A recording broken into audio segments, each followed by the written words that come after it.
Good day everyone, I'm Farhana Sangkopan and my topic is all about man-made disasters, which is yung accidents. Ang man-made disaster ay isang sakuna na gawa o resulta ng pagkakamali or kapabayaan ng tao.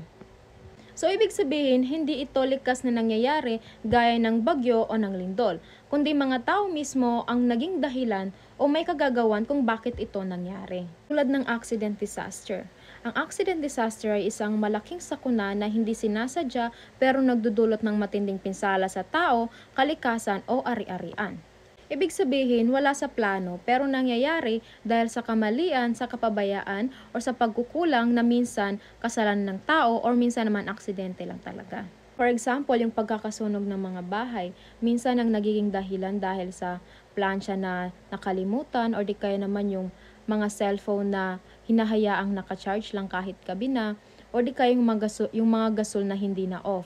Kaya yun yung mga dahilan kung bakit sa kapabayaan ng tao kaya nasusunog yung mga bahay or kaya nagkakaroon ng disaster. Next naman is sa mga aksidente sa mga sasakyan, kapag yung mga driver is nagmamaneho kahit lasing or di kaya naman is masyado silang mabilis magpatakbo kaya may nababangga sila or nagkakabanggaan.